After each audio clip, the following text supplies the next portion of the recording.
La politique n'est jamais très éloignée du droit, cher Benjamin Duhamel. Vous savez, il est de coutume, depuis des dizaines d'années, j'ai écrit un livre qui s'appelait Le coup d'état des juges en 1997. Donc j'avais enquêté à l'époque déjà sur les pratiques des juges, qu'ils soient de l'ordre judiciaire ou de l'ordre administratif. Et il est très courant qu'ils utilisent, que certains magistrats utilisent toutes les subtilités du droit, et Dieu sait s'il y en a. Vous savez, Giraudoux disait « le droit est le royaume de l'imagination », pour imposer leur vision politique. Quelle est leur vision politique? Leur vision politique est d'abord une espèce de sacralisation des droits de l'individu, et deuxièmement, un internationalisme qui fait que nous sommes tous citoyens du monde et que la France n'a pas de droit par rapport à la défense de son territoire, etc. Mais Éric Zemmour, si je vous écoute, au fond, vous, c'est ce laïus sur un gouvernement des juges politisés. Est-ce qu'on peut juste considérer que l'état de droit fonctionne de telle manière qu'il y a des règles concernant l'expulsion, y compris d'individus qui n'ont pas vocation à être sur le territoire, que Bruno Retailleau, visiblement, a souhaité une expulsion en urgence, et que cette expulsion en urgence a été jugée contraire au droit? Benjamin Duhamel, vous pouvez faire du juridisme. C'est pas du juridisme, ce sont les règles de droit. Moi, je pense que la démocratie, c'est d'abord le pouvoir du peuple, c'est la volonté du peuple. C'est pas de garde-fou, pas de possibilité caricaturelle, de faire, comment dire, de faire appel devant la justice administrative quand on est expulsé. Non. Écoutez, il y a la démocratie, le pouvoir du peuple. Il y a le droit. Le droit, qu'est-ce que c'est? C'est le respect de la loi. Et évidemment que le gouvernement est soumis au respect de la loi. Maintenant, ce que je veux dire par là, c'est qu'il ne faut pas qu'il y ait une conception qui est celle des juges depuis, je vous le répète, depuis des décennies, qui est que les droits de l'individu s'imposent en tout et pour tout aux droits de l'État et de la nation. Surtout en droit administratif. La philosophie du droit administratif, normalement, c'est de concilier la liberté de l'individu, qui m'est chère, et avec les intérêts de l'État et de la nation. En l'occurrence, j'estime que cette décision ne respecte pas cet équilibre et qu'elle ne respecte pas les droits de l'État à défendre son intégrité, sa souveraineté et la volonté du peuple. Je vous donne cette information par ailleurs, l'influenceur Dolem est sorti du centre de rétention administrative. Et vous savez, comme des centaines et des milliers d'immigrés clandestins qui sont libérés pour une peccadille sur un rapport de police. Vous savez, je vous ai dit, le droit c'est très bien, c'est sacré, mais le juridisme c'est une déviance du droit. Rentrons dans le détail et on parlera dans un instant de la question des relations avec l'Algérie, puisque c'est aussi ce dont il est question, puisque rappelons à ceux qui nous regardent que cet influenceur était parti pour Alger, atterrissage en Algérie, et que les autorités algériennes avaient refusé de le récupérer.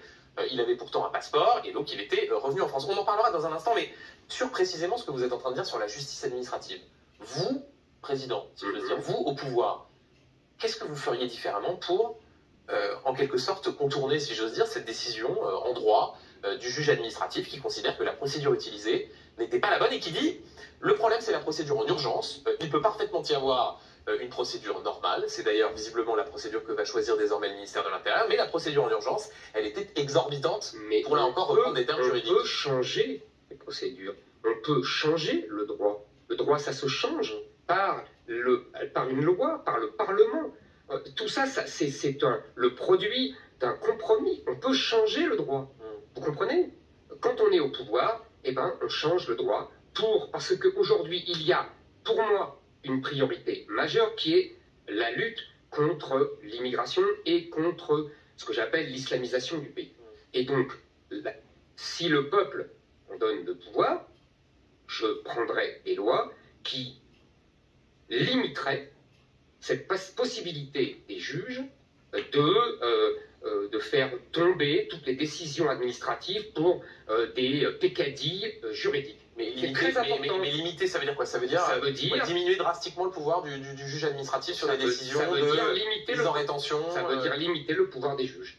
Oui. Mais vous savez, les juges ne sont pas tout puissants, il n'y a pas une dictature des juges. Est-ce que c'est quoi, la fin de l'état de droit? Les juges doivent être contre... C'est quoi, la fin de l'état de droit? Non. n'employez pas des lieux communs comme ça qui sont dérisoires. C'est pas des lieux communs, Éric Zemmour, j'essaie Benjamin, de comprendre ce que vous dites. Le droit doit, encore une fois, protéger les individus contre le pouvoir excessif des gouvernements. Il ne faut pas que ça soit l'inverse. Il ne faut pas que le pouvoir soit désarmé par le droit.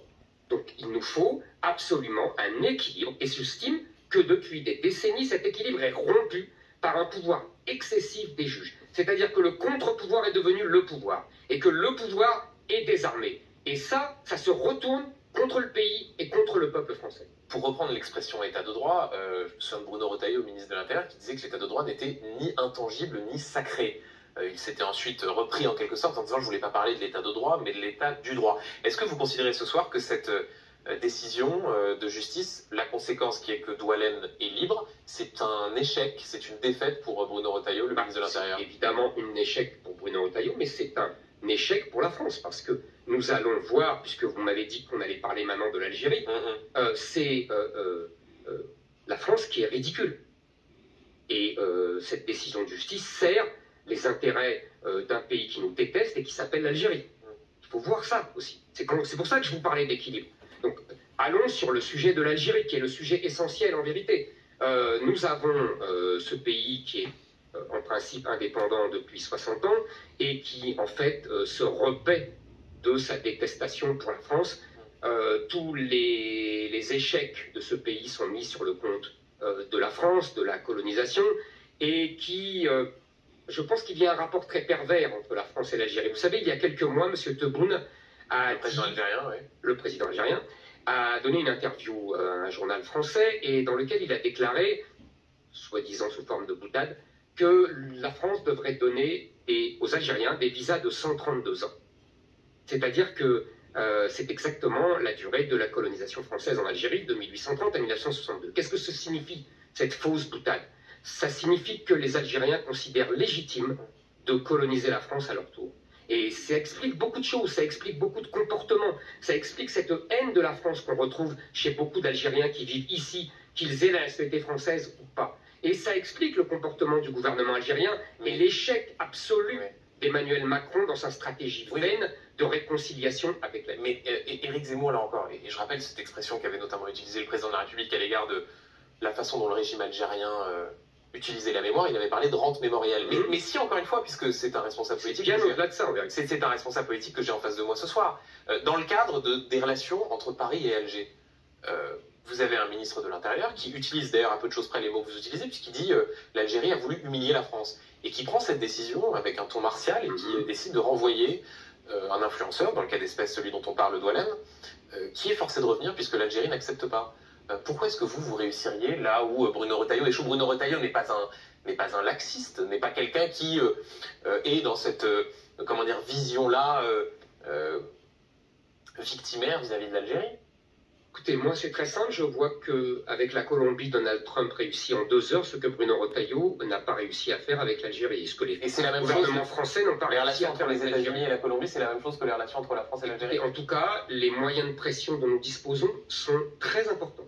Lesquels? Écoutez, c'est très simple. D'abord, vous savez, c'est bien au-delà de cette expulsion. C'est le fait que l'Algérie ne nous reprenne quasiment pas d'Algériens que nous expulsons, clandestins, ils ne nous les reprennent pas. C'est bien au-delà de ce Douallem. Écoutez, commençons par le commencement. Nous pouvons bloquer tous les visas que demandent les Algériens pour venir en France. Et Dieu sait s'il y en a. C'est un acte de souveraineté, la France peut tout bloquer.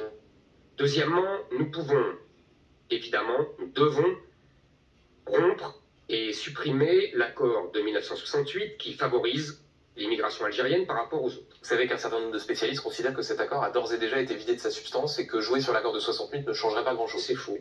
Il n'a pas été vidé de sa substance. La preuve, c'est que les Algériens ont des privilèges en matière, par exemple, de regroupement familial.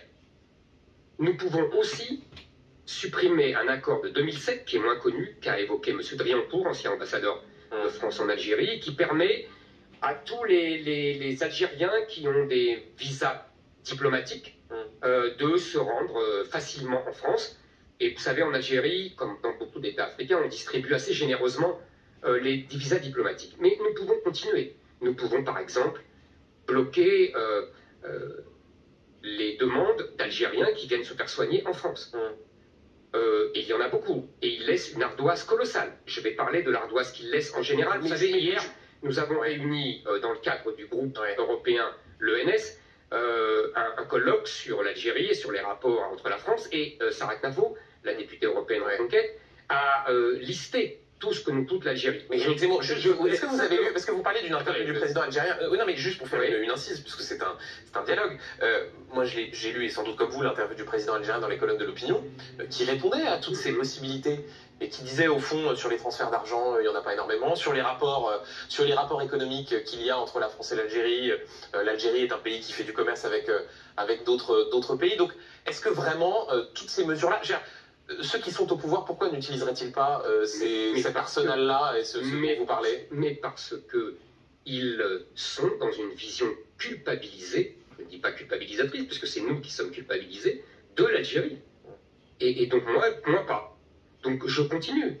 Parce que M. Tebboune peut très bien, mais c'est très bien d'ailleurs, M. Tebboune, j'ai vu, a dit que les Algériens ne se feraient plus soigner en France. C'est très bien parce qu'il ferait bien payer la note qu'il a laissée. Parce que je vous disais qu'hier, Sarah Knafo a fait l'étude de tout ce que nous coûte l'Algérie. C'est un total de 9 milliards par an. Et pour les notes que les Algériens et les hauts dignitaires algériens ne payent pas dans les hôpitaux de France, on en a simplement, pour l'année 2023, 45 millions en Île-de-France, uniquement dans les hôpitaux d'Île-de-France. Vous voyez? Et je ne vous parle pas de la fraude sociale, je ne vous parle pas de ce que nous coûte les prisonniers algériens. Rupture absolue de tout rapport diplomatique avec l'Algérie. Oui, rupture avec l'Algérie, s'ils continuent à ne pas nous prendre leurs clandestins et à même nous envoyer, et je peux continuer, il y a aussi les étudiants algériens qui viennent en France et que nous finançons, à qui nous payons des bourses pour venir étudier en France. Et je pourrais, alors là, si vraiment il y a un véritable affrontement, eh ben, l'arme nucléaire est simple. C'est la saisie des biens des dignitaires algériens en France. Comme nous avons fait aux oligarques russes.